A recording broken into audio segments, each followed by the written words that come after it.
So Like, I'll hold it down while you out here doing your work. Yes. I mean, let's talk about this e-commerce space that you're in, because 75%, you've gone on record to say 75% of the beauty brands and products that are targeted to Black women are toxic. They're filled with many chemicals.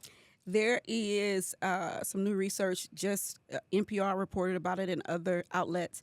They did a study of 64 Black and Latino women in California, and they examined their makeup and went through it in their personal care products. So shampoo, the eyeliner, all your personal care products, and over half had known carcinogens.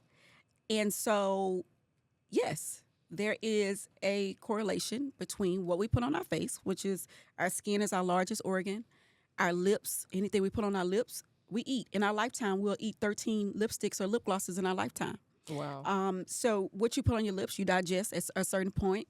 I was talking to our doctors, what you put in your eyes, around your eyes, it seeps into your eyes, goes into that bloodstream at some point. So, yeah, these products, we have to be more conscious. It's not about being scared. It's about being conscious, being aware.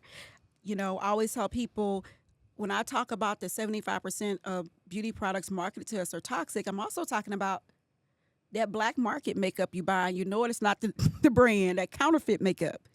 Think about those things. Don't just, if you don't know the company you're getting it from, don't just be out here buying stuff and putting it on your face. Mm-hmm. So all of those kind of different things. But yeah, I always tell people, hey, if they're not making the best, especially when it comes to people of color, like if they're not making the best for you, healthcare isn't the best for you, whatever the case, we're dealing with maternal rates that are bad, all these different things. What makes you think that people are trying to make the best makeup for you? And I waited around. I was waiting for somebody else to do it, to be honest. Yeah, I had my makeup shop in Houston. I had met my chemist. He retired from Estee Lauder. We were making products, but I was selling them right there in my makeup shop, pretty local, taking care of my business. Nobody came and did what I felt like we deserved. And then finally, I just had to do it. You had to take the leap. And you've talked about all the leaps that you've made over your career. Each one has been the leap, right? Not knowing that the net is going to appear, but somehow it does. And you were entering into the lip gloss space, and you were like, I'm not going to do this. It's very saturated. The market is very saturated. That's not a space I need to continue in.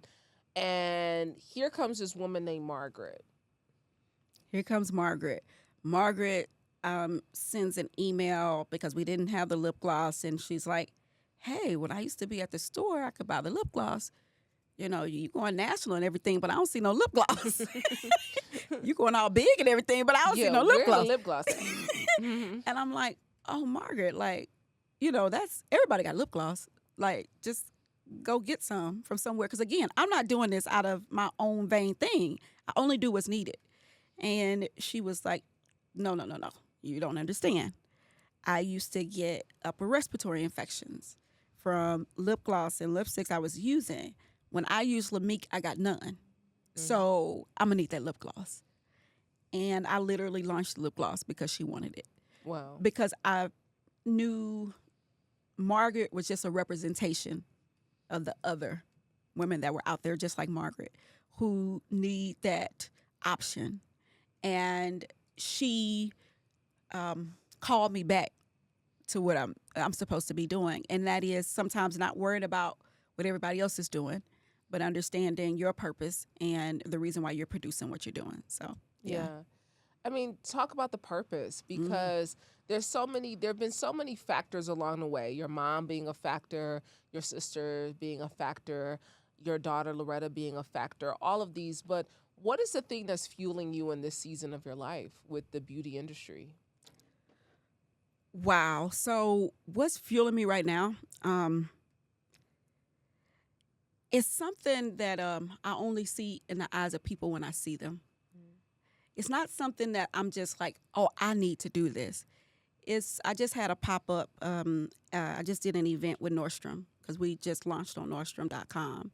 And so I was doing an in-store event, and a girl from high school said, oh, I had to get over here. I heard you were over here. Breast cancer survivors came. Oh, this is what that's what, I'm like, really? And my friends are like, yeah, Kim, you like do, but I'm still the 16-year-old Kim that got kicked out of high school who's still proving herself. Hmm. You So you know, don't see yourself as a success story or somebody who's made some valiant strides in their life. You're not seeing that. I'm not seeing it in a place of that's what I'm trying to fuel and do. I don't really see it like that. It's not that I have low self-esteem or anything. It's just that's not my motivation. My motivation is people will tell you like I'll still do somebody's eyebrows if I got 5 minutes. But at the same time, I could have been right here with you, right? It's not about that. For me, it's just about evoking that joy, evoking that love, staying consistent, always in there. I am about breaking these glass ceilings. There is real inequities in the beauty industry. I will get turned up on that because if I look at with Ulta, I was the first Black-owned clean makeup brand to launch on their website. We're on JCPenney.com. We are one of few Black-owned brands in there. We're on Nordstrom. We're one of few Black-owned brands in there. And made in the U.S. That's another thing. A lot of our products are made in Houston, Texas, where I'm from. So I'm actually like making makeup where I'm from. It's a lot in there that I'm like, okay, God, okay, I see what you're doing, but thinking that what I'm doing is something that I can sort of like just sit on. No, Yeah. steady in the fire, Yeah. steady. Steady in the fire. How has faith fueled this mission, not just for clean beauty, but to bring love and kindness and makeup and joy and evoke that joy when you meet people? How has faith anchored you along the way? Faith is me showing up somewhere because God told me to, and don't even know nobody there. Who all over there? You're not asking that. You just going. I'm just going. I love that. I'm asking who all over there. Who all over there, God? Don't send me them over there. I don't know them. I don't know them. But when I get that, I will be like, oh, for real? This where you sent me? Oh, for real? You couldn't have been. You playing?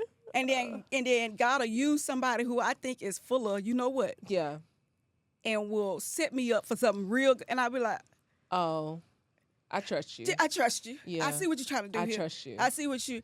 And even when it came to, you know how we say God take the foolish things of this world. And I've seen it over and over again. And that's the reason why even with people who I know have talked ill or things like that, they about to be my footstool real soon, right? I believe that. I know that because I've seen it so many times that I can't even talk bad about them because then I'm going to mess it up. Yeah. So I got to let them, do them because they still a part of the plan. All things work together for good. The faith is the order. I was supposed to, we can have a customer service issue. Package supposed to get there. Now she mad. It's her wedding. Or, anything or whatever the case is. I get on the phone with the customer or a team get on the phone with the customer because we got on the phone and faced it, right? Or, a lot of times just having faith because I'm like, I don't know what I'm going to tell this person, but I'm sorry, but that's not enough, right? But then we get on the phone and then they're like, oh, we're having this conference. Do you think we can do it? Just because you talked to them, just you talked it through, pretty much every one of my customer service issues has always resulted in a bigger contract and a bigger sale and a bigger something. Bigger impact, something has happened. Yeah. That's faith. But that's kindness too. I think that's kindness and compassion. And I think you always greet people with that. And when people encounter you, they encounter love in the makeup and kindness, right? Love and makeup and kindness, And I think that's the undergirding of the brand, of why people are invested the way they are. If that blessed you, trust me, you've only scratched the surface. There's so much more wisdom, truth, and transformation waiting in the full conversation. Click the link in the caption below to watch the entire interview. And don't forget to like, comment, and subscribe so you never miss an episode of Vault Empowers Talks.